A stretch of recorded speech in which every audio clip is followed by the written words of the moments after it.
Assalamualaikum warahmatullahi wabarakatuh. Allahu Akbar, Allahu Akbar, Allahu Akbar, Allahu Akbar, Allahu Akbar, Allahu Akbar, Allahu Akbar, Allahu Akbar, Allahu Akbar, walillahil hamd. Innal hamdalillah nahmaduhu wa nasta'inuhu wa nastaghfiruh wa na'udzu billahi min sururi anfusina wa min sayyiati a'malina. May yahdihillahu fala mudilla lahu wa may yudlil fala hadiyalah. Asyhadu an la ilaha illallah wahdahu la syarikalah wa asyhadu anna Muhammadan abduhu wa rasuluh la nabiyya ba'dah. Allahumma sholli wa sallim ala nabiyyina Muhammad wa ala alihi wa ashabihi ajma'in wa man tabi'ahum bi ihsanin ila yaumiddin. Faya ayyuhal hadirun al-kiram, inni usikum wa iyaya bittaqwallah faqad fazal muttaqun. Wa qala Allah ta'ala fil Qur'anil Karim, a'udzu billahi minasy syaithanir rajim. Bismillahirrahmanirrahim. Inna a'tainakal kautsar fasholli li rabbika wanhar. Inna syani'aka huwal abtar. Shadaqallahul azim.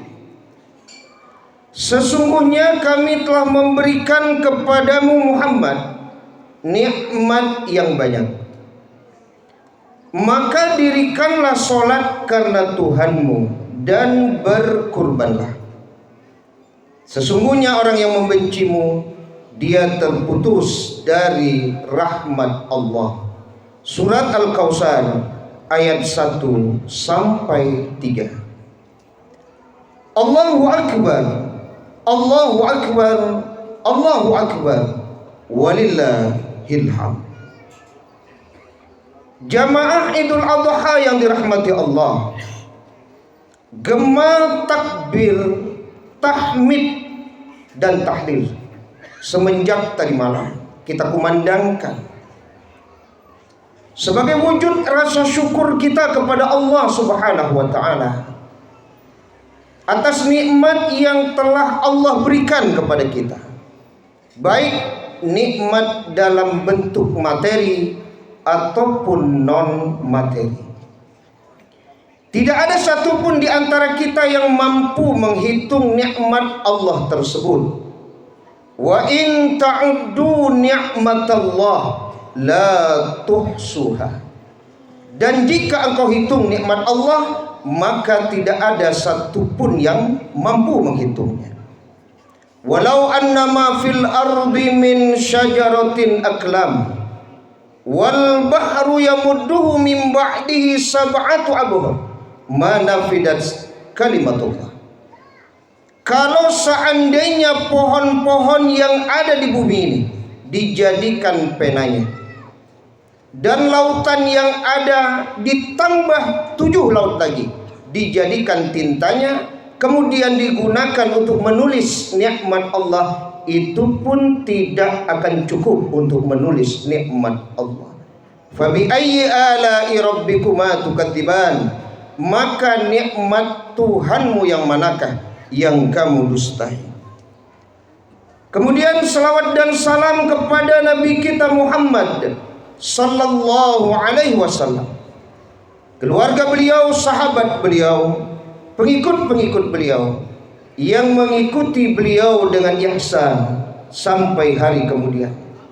Selanjutnya khatib berwasiat, mari sama-sama kita meningkatkan ketakwaan kita kepada Allah, karena sesungguhnya orang yang paling mulia di sisi Allah ialah orang yang paling bertakwa. Allahu Akbar, Allahu Akbar, Allahu Akbar, walillahil hamd.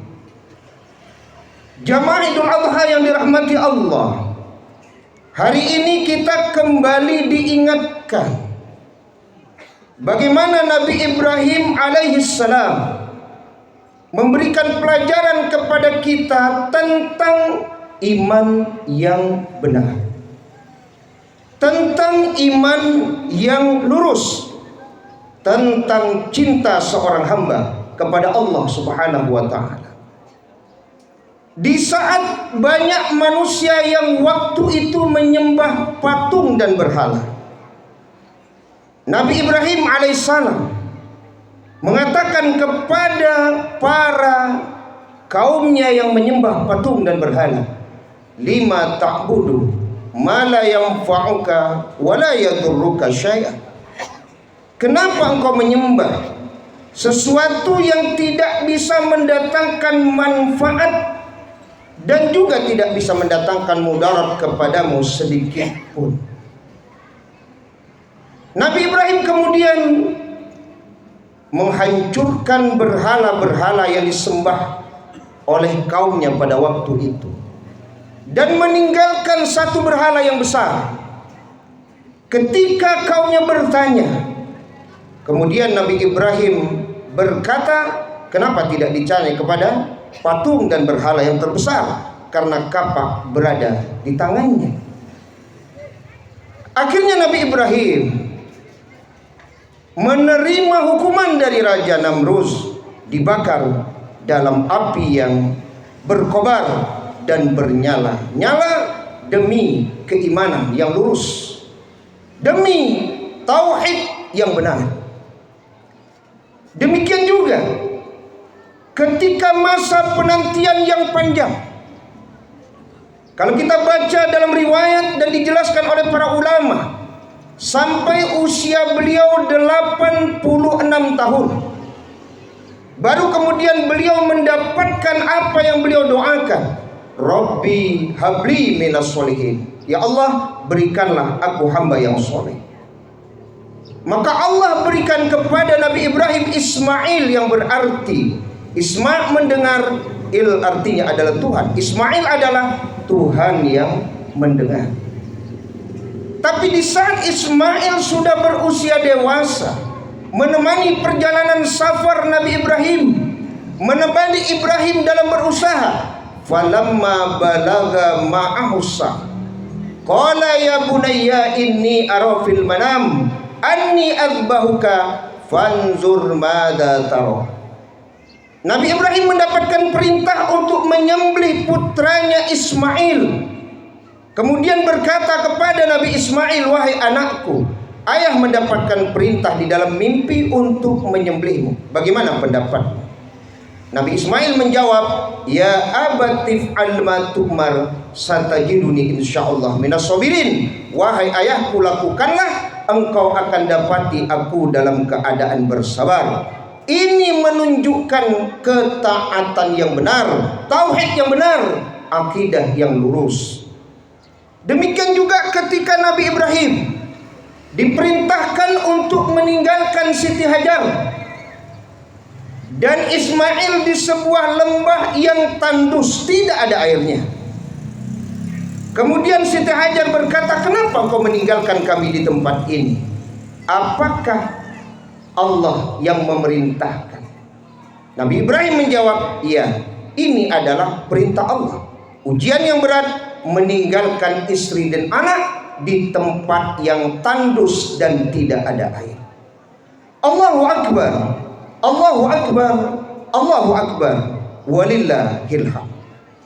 Jamaah Idul Adha yang dirahmati Allah, Nabi Ibrahim mengajarkan kepada kita sebagaimana yang Allah firmankan, walladzina amanu asyaddu hubban lillah. Orang-orang beriman itu rasa cintanya kepada Allah harus di atas segalanya. Jangankan lebih mencintai selain Allah daripada Allah. Sama saja cinta seorang hamba kepada Allah dengan kepada selain Allah, maka itu tidak menunjukkan keimanan yang benar. Karena iman yang benar, sekali lagi, cintanya kepada Allah melebihi dari cinta kepada apapun.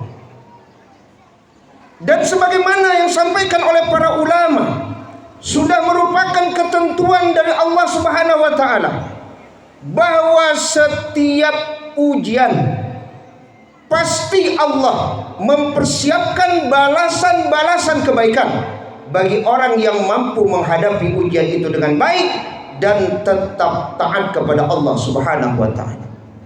Balasan bagi Nabi Ibrahim ketika meluruskan kaumnya untuk tidak menyembah patung dan berhala, ketika dibakar di dalam api yang berkobar, Allah berfirman, "Ya nar, kuni bardaw wa salaman ala Ibrahim." Jadilah engkau dingin wahai api dan selamatkanlah Nabi Ibrahim. Maka selamatlah Nabi Ibrahim. Ketika Nabi Ibrahim menjalankan perintah Allah untuk menyembelih putranya Ismail, wa fadainahu bidzibhin azim, Allah ganti dengan sembelihan yang besar yang syariatnya sampai hari ini, bahkan sampai pada hari kiamat tetap akan terlaksana apa yang dilaksanakan oleh Nabi Ibrahim. Tercatat dalam sejarah bahwa ketika Nabi Ibrahim meninggalkan Siti Hajar dan Ismail di lembah yang tandus, ketika Ismail menghentakkan kakinya di tanah, maka keluarlah air Zam-Zam yang sampai hari ini, sampai hari kiamat, berjuta-juta umat akan mengunjunginya setiap tahun. Apa yang kita ragukan? Apa yang kita takutkan? Maka yakinlah setiap ketaatan, setiap pengorbanan, setiap ujian yang berat, ketika kita sanggup untuk menjalaninya dan tetap taat kepada Allah, maka Allah akan memberikan balasan kebaikan dengan ujian, dengan ketaatan kita kepada Allah tersebut. Ihfazillah yahfazka. Jagalah Allah, Allah akan menjagamu. Fa inna ma'al usri yusra. Sesungguhnya setelah kesulitan pasti ada kemudahan. Bahwasanya idzan la yudayyuna, itu kalimat yang dikatakan oleh Siti Hajar. Kalau itu adalah perintah Allah, sebesar apapun dan seberat apapun ujiannya, Allah tidak akan pernah menyia-nyiakan kita.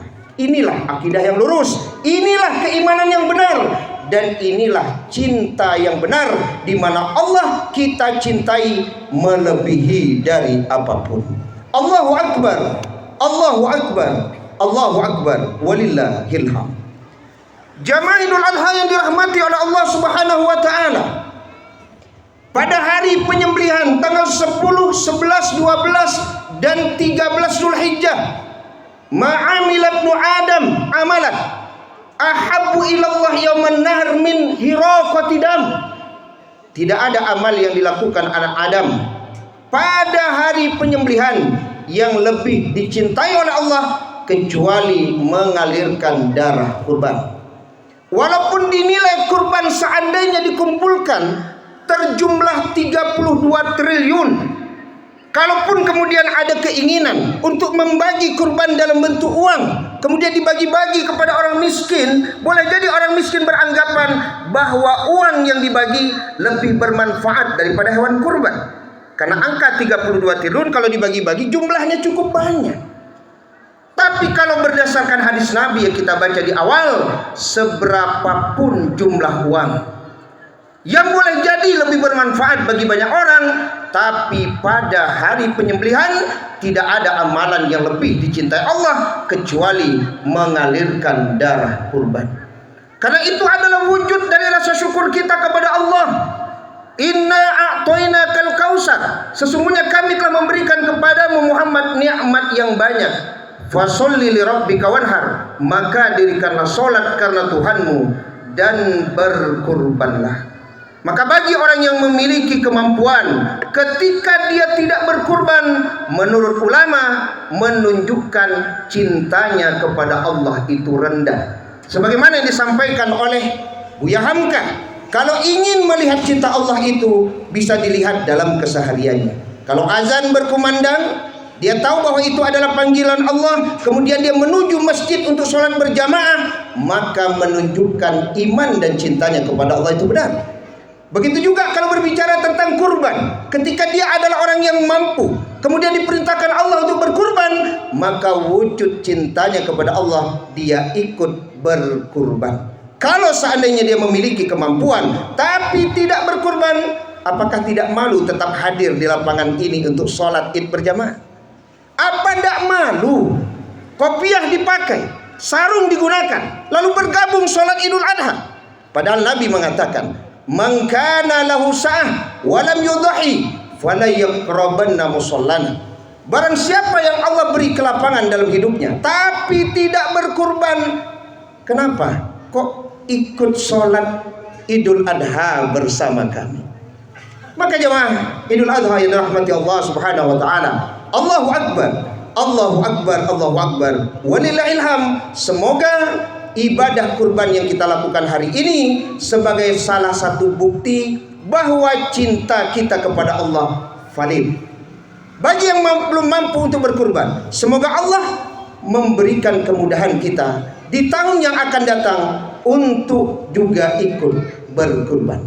Tertarik khatib ketika bertemu dengan seorang yang buta, yang menerima infak dan sedekah, menerima zakat dari kaum muslimin, lalu bertanya, Ustaz, kalau seandainya paragian orang yang zakat kambo tu Ustaz, infak kambo tu, sedekah kambo tu Ustaz, ambo kumpulan lalu ambo ikut berkurban, apakah kurban ambo tu sah Ustaz? Siapa yang mengatakan tidak sah? Begitu hebat, di balik kemampuannya yang rendah, di balik harta yang sedikit, tapi semangat untuk berkorban tetap menyala-nyala. Ini merupakan bukti bahwa cinta seorang hamba kepada Allah valid dengan berkurban. Allahu akbar, Allahu akbar, Allahu akbar, walillahil hamd. Jamaah Idul Adha yang dirahmati Allah, akhirnya ketika membahas tentang masalah berkurban, apa yang dicontohkan oleh Nabi Ibrahim alaihissalam, bahwa seorang muslim itu tidak bisa hanya soleh secara individu, tapi orang muslim itu juga harus soleh secara sosial.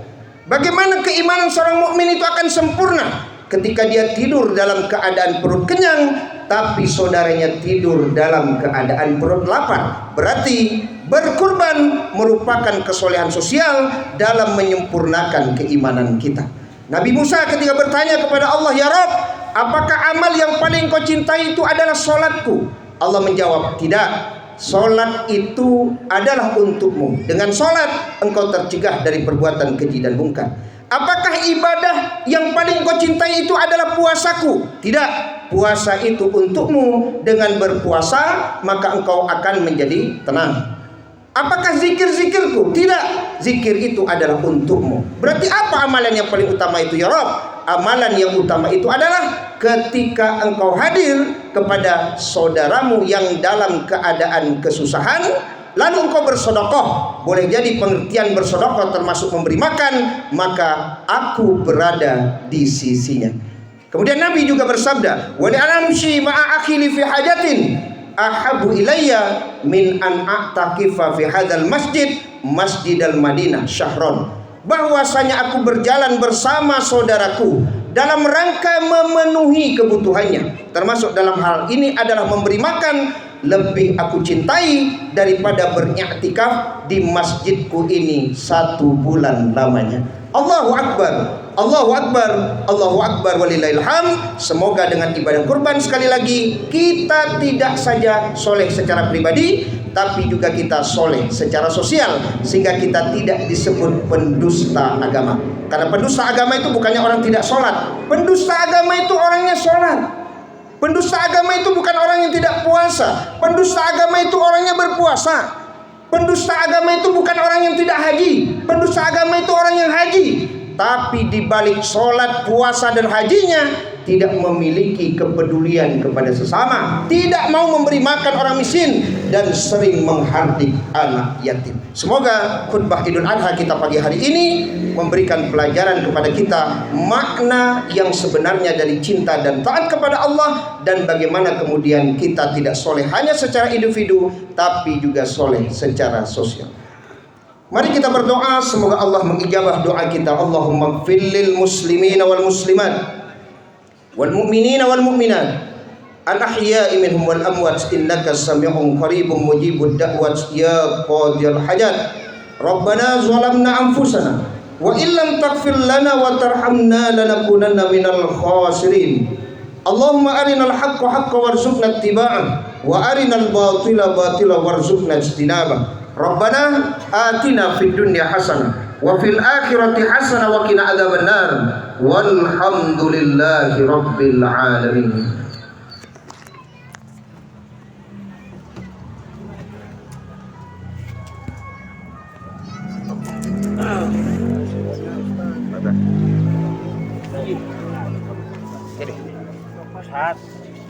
Ya.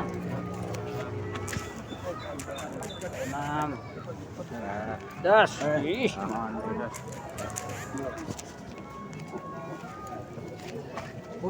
Ih. Tua. Dah iya kira juga Jawa. Lupa jak lagam kok beliau kena sehat. Lebih 30 tahun semua. Hei. Masih naik. Iya lalu barau.